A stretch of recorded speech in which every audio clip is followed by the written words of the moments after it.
বিস্ময়কর একটা স্ট্যাট দেখলাম রে ভাই। ওয়ানডে সিরিজের দ্বিতীয় ম্যাচে পাকিস্তান যখন বাংলাদেশের সামনে 275 রানের টার্গেট ছুড়ে দিল, তাতেই কেন বাংলাদেশের পরাজয় এক অর্থে নিশ্চিত হয়ে যায়, ওই স্ট্যাটে তার কিছুটা প্রমাণ বোধ করি আমরা পাই।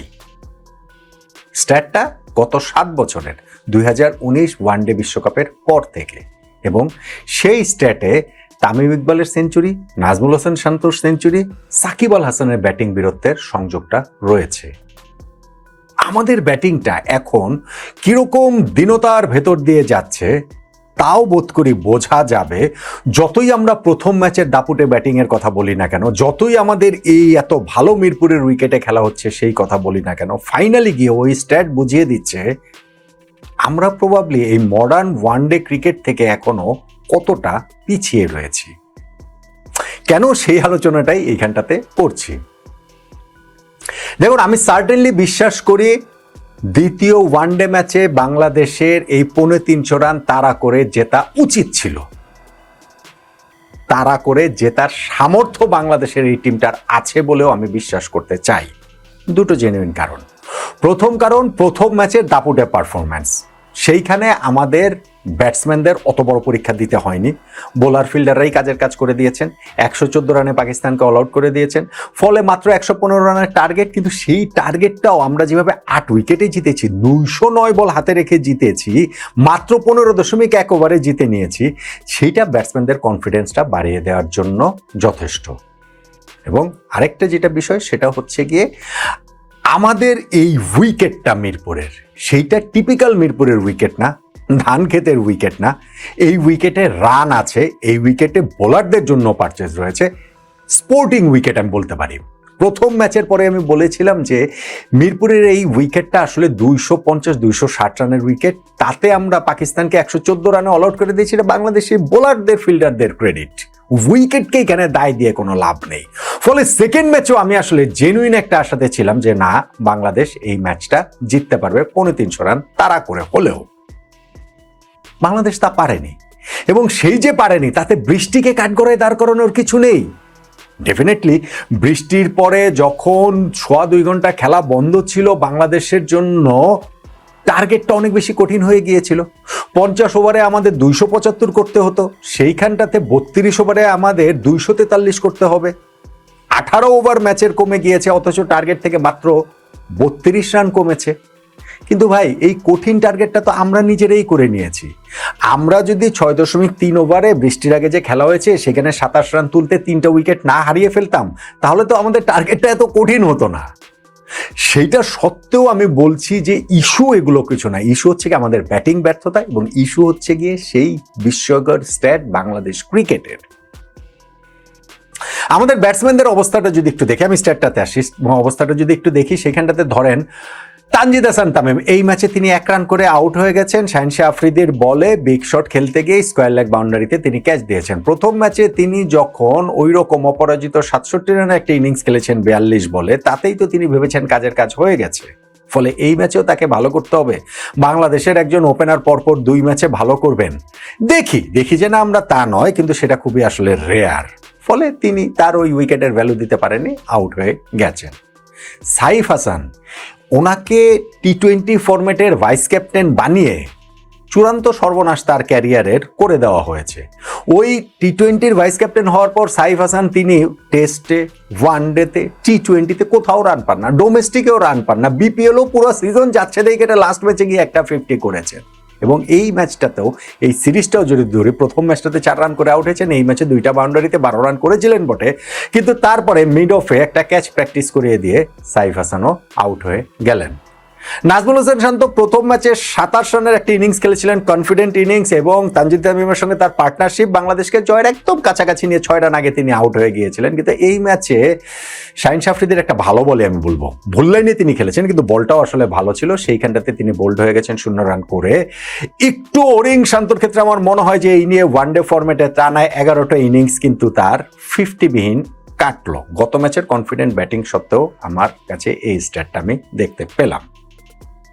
লিটন দাস ওয়ানডেতে যার 8 ইনিংসে মাত্র 13 রান ছিল, তারপরেও তাকে এই সিরিজে দলে ফেরানো হয়েছে কেন, এটা নিয়ে আলোচনার জায়গাটা ছিল।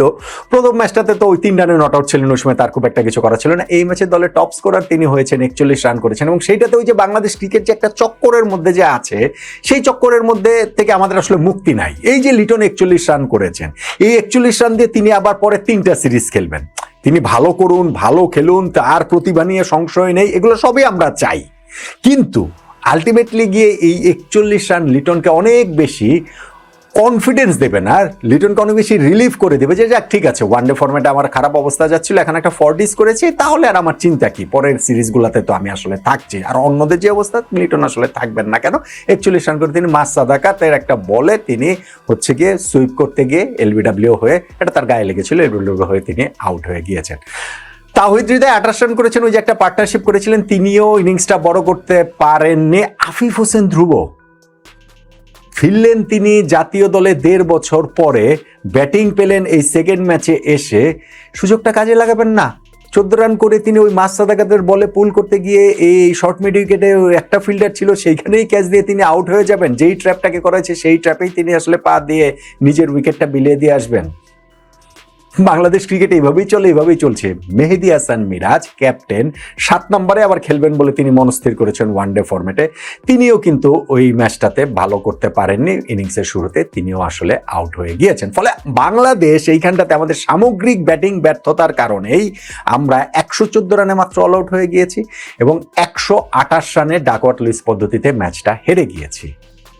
বাংলাদেশের সামনে পরিবর্তিত যে টার্গেট এসেছিল যে 32 ওভারে করতে হবে 243, এটা যদি 50 ওভারে 275 হতো, তাহলেও কি রেজাল্ট অন্যরকম কিছু হতো। আমাদের যে ব্যাটসম্যানদের অ্যাপ্রোচ এবং তাদের যে পুওর এক্সিকিউশন, সেইটাতে কি আমাদের অন্যরকম কোনো কিছু ভাবায়। এবং আমি ওইটা বলছিলাম যে টার্গেট যখন 275 রান, ফাইনালে গিয়ে টার্গেট 275 ছিল না, 243 হয়েছে 32 ওভারে, কিন্তু ওই যে শুরুতে যে 275 350 রানের টার্গেট পেয়েছি, সেইটাতেই কি আমরা আসলে হার নিশ্চিত হয়ে গিয়েছিল কিনা একরকম, সেই কথা আমি বলছিলাম। প্রথম ম্যাচে দাপুটে ব্যাটিং সত্ত্বেও, মিরপুরে তুলনামূলক অনেক বেটার উইকেট সত্ত্বেও কেন? গত 7 বছরে বাংলাদেশের ক্রিকেটের স্ট্যাটটা কথা বলছি, কেননা আমরা আর একটা ওয়ার্ল্ড কাপ আগামী বছরে হবে, world cup to world cup, 2019 world কাপের পর 2023 একটা সাইকেল গেছে, 23-এর পরে যে আরেকটা সাইকেল, এই পুরোটা সময় যদি আমরা ধরি, তাহলে 2019 বিশ্বকাপের পরের 7 বছরে বাংলাদেশ ওয়ানডে ফরম্যাটে পরে ব্যাটিং করে 350 রান করেছে কেবলমাত্র 3 বার, মাত্র 3 বার। 2021 সালে জিম্বাবুয়ের বিপক্ষে হারারেতে 298 রানের আমাদের জিম্বাবুয়ে করেছিল, সেই টার্গেট চেস ডাউন করতে গিয়ে তামিম ইকবাল একটা দুর্দান্ত সেঞ্চুরি করেছিলেন এবং আমরা সেই ম্যাচটা জিতেছিলাম। 2023 সালে আয়ারল্যান্ডের মাটিতে আয়ারল্যান্ড যখন 319 রান করেছিল, সেইটা চেস করার সময় আমাদের নাজমুল হোসেন শান্ত একটা দুর্দান্ত সেঞ্চুরি করেছিলেন এবং আমরা সেই ম্যাচটা জিতেছিলাম। এবং সেই 2023 সালে বিশ্বকাপে দিল্লিতে শ্রীলঙ্কার বিপক্ষে সেই বিখ্যাত ম্যাচ, সাকিব আল হাসান, অ্যাঞ্জেলো ম্যাথুসদের সেই টাইম আউটের ম্যাচটাতে শ্রীলঙ্কা 279 রান করেছিল, সেইটা চেস করে বাংলাদেশ জিতেছিল। সেইখানটা তো 97 রানের একটা ইনিংস ছিল এবং সাকিব আল হাসান 82 রানের একটা ইনিংস খেলেছিলেন। সাকিবের ইনিংসটাই আসলে বেশি গুরুত্বপূর্ণ হয়ে উঠেছিল পরে যে বাংলাদেশের সেই ম্যাচ জয়ের ক্ষেত্রে। এই স্রেফ 3টে ইনিংস আমরা ওয়ানডে ফরম্যাটে গত 7 বছরে পরে ব্যাটিং করে 275 প্লাস স্কোর করতে পেরেছি, 3টাতেই আমরা জিতেছি। এর বাইরে আমাদের আর কোনো 275 স্কোরই আমরা সেকেন্ড ইনিংসে করতে পারি নাই। এখন ওয়ানডে ক্রিকেটটা যেই জায়গায় চলে গিয়েছে, 350 কি এখন কোনো স্কোর? ভাই 350 তো এখন T20 ফরম্যাটেও আপনি যদি দেখেন, এইবারের T20 ওয়ার্ল্ড কাপে তো আমরা দেখেছি 250 প্লাস স্কোর হয়েছে। 350 আমি T20 ফরম্যাটের পার স্কোর বলছি না, কিন্তু কখনো কখনো কোনো ম্যাচের জায়গাগুলোতে তো সেই স্কোরটাও হয়ে যায় T20-তে। সেইখানে ওয়ানডেতে বাংলাদেশ রান তাড়া করে গত 7 বছরে 2টা ওয়ার্ল্ড কাপ সাইকেলে, এর মধ্যে মাত্র 3টা ম্যাচে আমরা সেকেন্ড ইনিংসে রান তাড়া করে এই 275 প্লাস রান করেছি। তাহলে মিরপুরের এই উইকেটটাতে যখন আগে ব্যাটিং করে পাকিস্তান 274 রান করে ফেললো, তাদের স্কোরটা 330-40 হতে পারতো, কিন্তু সেটা 274-এর মধ্যে হচ্ছে আটকেছে। তাতে করেও তো মনে হয় বাংলাদেশের ব্যাটিং লাইন আপে মনে হয়েছে যে আমাদের তো সেই অভ্যাসটাই নাই রে ভাই, আমাদের এত রান তাড়া করার অভ্যাসই আমাদের ব্যাটসম্যানদের নাই। এবং ধরেন আমি যদি বলি মিরপুরে এরকম ভালো উইকেটে খেলার অভ্যাসটা তো আমাদের নাই। ভালো উইকেটে খেলাটাও যে খুব সহজ তা নয়, অ্যাপারেন্টলি সহজ, কাগজে কলমে সহজ, কিন্তু আমাদের ব্যাটসম্যানরা তো এইরকম উইকেটে খেলে অভ্যস্ত না, ফলে তারা গিয়ে ওই রান তারা করার ধারে কাছেও যেতে পারেনি। বৃষ্টি বাংলাদেশকে হারিয়ে দিয়েছে সেইটা মানতে আমি রাজি না। 275 যদি ওই জেনুইন টার্গেটের জায়গাটাতেও যদি থাকতো, 50 ওভারও যদি খেলা হতো, 15 রানে আমরা 3 উইকেট হারিয়ে ফেলেছিলাম, বৃষ্টি হওয়ার সময় 27 রানে 3 উইকেট, আমাদের 6.3 ওভারে, তাহলেও আমার মনে হয় না যে বাংলাদেশ এই ম্যাচটা জিততে পারত। কেননা এই পরে ব্যাটিং করে 350 রান করাটার এটা আমাদের অভ্যাসের মধ্যেই আসলে নেই। সো বাংলাদেশের ব্যাটিংকে আসলে আরো অনেক কিছু করতে হবে যদি আগামী বছরে ওয়ার্ল্ড কাপে বাংলাদেশকে সরাসরি কোয়ালিফাই করতে হয়। প্রথম ম্যাচটাতে যেহেতু টার্গেট ছিল মাত্র 115 রান, সেই কারণে আমাদের ব্যাটসম্যানরা সেই দাপটটা দেখাতে পেরেছে, কিন্তু টার্গেটটা 250 প্লাস হয়ে গেলেই, 350 হলে তো কথাই নেই, 300 প্লাস হলে তো আরও কথা নেই, সেইখানটাতে আমাদের ব্যাটসম্যানরা নিজেদের আসলে খেই হারিয়ে ফেলেন, ওই অভ্যাসের জায়গাটা আসলে নেই। সেইটা বাংলাদেশ আসলে কত দ্রুত রপ্ত করতে পারবে তার উপরে নির্ভর করছে আমরা আগামী 2027 সালের ওয়ানডে বিশ্বকাপে সরাসরি কোয়ালিফাই করতে পারবো কিনা, আর কোয়ালিফাই করতে পারলে সেইখানে কতটা ভালো করতে পারবো। ভাই, ওয়ানডে ফরম্যাটে 350 স্কোর যদি বাংলাদেশের জন্য একটা অসম্ভব লক্ষ্য হয়ে যায়, তাহলে আর এই ফরম্যাটে আমরা ভালো করার আশাটা কিভাবে করি বলুন তো দেখি।